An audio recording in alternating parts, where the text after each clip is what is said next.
にちは、加納あんばいです。私が着物を始めたのは56歳の時で、着物沼にズブズブハマっていったのは62歳から。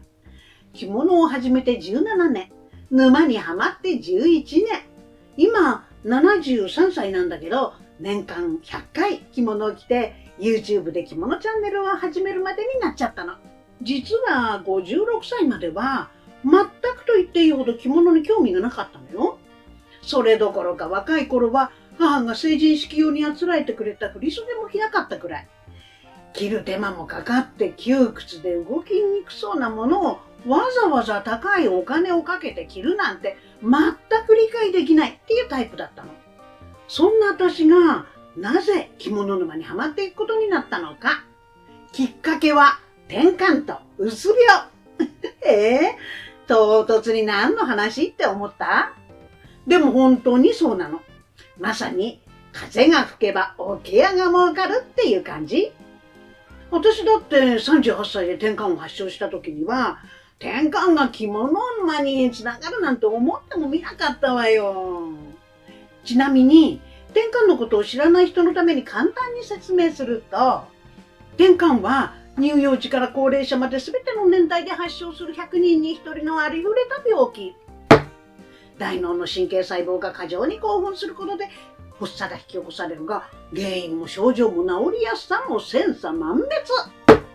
転換患者の8割以上が適切な治療によって発症前と何ら変わらない生活を送っているにもかかわらず、誤解や偏見がまだまだ多いのが現状。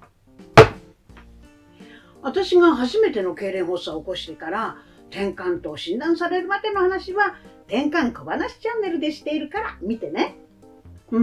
ちょっと待って。38歳で転換を発症したのに着物を始めたのは56歳？その通り。だって転換だって診断されたからって、そうだ着物を始めようなんてならないでしょ。もう一つのきっかけがうつ病。転換と診断されてから15年後、看護部長として働いていた54歳の時にうつ病になったの。転換に限らず持病がある人はうつ病になりやすいのよね。看護師だから分かってたつもりだったのよ。このままだとうつ病になっちゃうから仕事をペースダウンしなきゃって思った時には、もうすでに立派なうつ病患者。仕事は楽しかったんだけど、ハードワークを続け、体の SOS を無視してしまったの。子宮繊維症トランソー脳腫による腹膜炎で緊急手術。手術後に結核も判明。それでも働き続けて気づけばうつ病。部長職を降りて1年休職。退職してリハビリテーションの社会人大学院に進学。生き方を変えないとダメだ。人生立て直さなきゃダメだ。そこで新しく始めたのが講談。回りくどかったけど、ここでようやく私と着物に接点ができたのよ。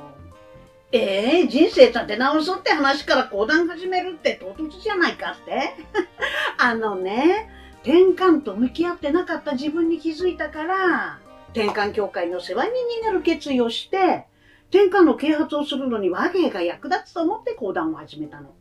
だから最初に作った講談が転換ピアカウンセリング、病気だって友達。詳しくは別の動画で話してるから見てね。講談で転換をもっともっと知ってもらいたいって始めたんだけど、せっかく講談やるなら着物を着た方がそれっぽいじゃない？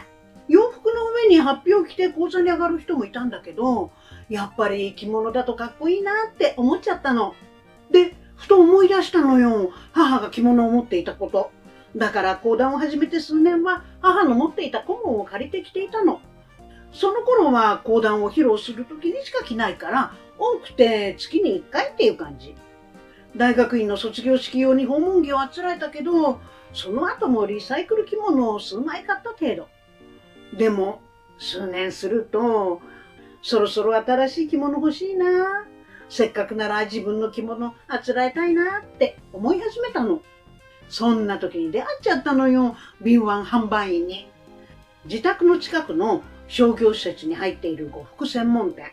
はじめは母の着物の裏地を変えてマイサイズに押し立て直ししてもらっていたのよ。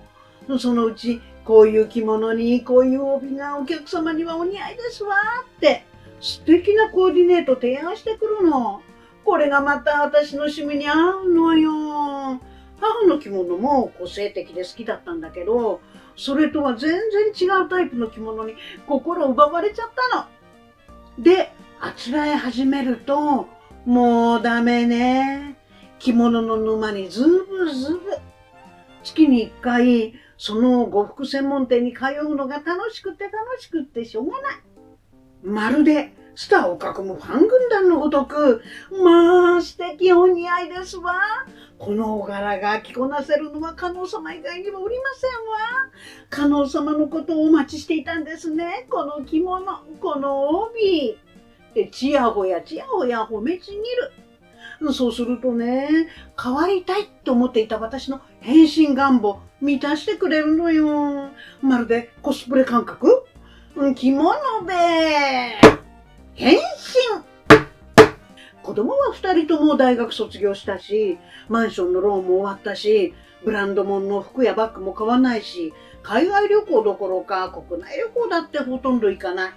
大学院卒業してまた働き始めることができたんだから、これからはボーナスくらい自由に自分の趣味に使ったっていいんじゃないかなって、着物にお金使うことに決めたの。自分好みの着物をあつらえ始めたら、講談のために着物を着てるのか、着物を着るために講談やってるのか、もうわかんなくなっちゃった。その頃は舞台に上がるだけじゃなくって、講談聞きに寄席に通ってたから、月に2、3回くらいは着物を着てたわ。年間3、40回ってとこかな。コロナも着物生活のきっかけなの。コロナ禍で公演の機会がないだけじゃなく、寄席や講談を聞きに行く機会もなくなっちゃったでしょ。着物着る機会がなくなっちゃったのよ。で、いいこと思いついたの。大学の教員をしていたんだけど、オンライン授業になって学生はキャンパスに来ない。でね、誰の目も気にしなくていいから、通勤着として着物を着ていくことにしたの。大学を定年退職後に YouTube 始めたのだって、半分は不純な動機。着物で動画撮影すれば、着物を着る回数が増えて一石二鳥。着物にここまでハマってなかったら、2年も YouTube 続けていくことできなかったと思うわ。ちょっと不純な動機ぐらいが長続きするのかもね。今はまた病院に再就職したから、週末着物生活なの。お出かけと YouTube と公園で年間100回着物着てるわ。転換になってなければ講談もやっていないし、着物を着ることもなかったし、こうやって YouTube で動画を配信することもなかったのは確か。転換になって、鬱になって、コロナ禍経験して、厄介で大変で思うようにならないことばっかり。でも、人間逆境の方が自分の中に潜んでいる可能性が炸裂するの。災い転じて福となす。沼にはまるっていう表現は、時間とお金を浪費して抜け出せないっていうニュアンスもあるけど、自分の身の丈をしっかり分かって予算を守れば浪費じゃない。日常にある小さな楽しみって人生にすごく大切。私にとってはそれが着物。だって沼にはまるほど楽しいんだもん。本日の動画が面白いなとかお役に立てたようでしたら、高評価とチャンネル登録よろしくお願いします。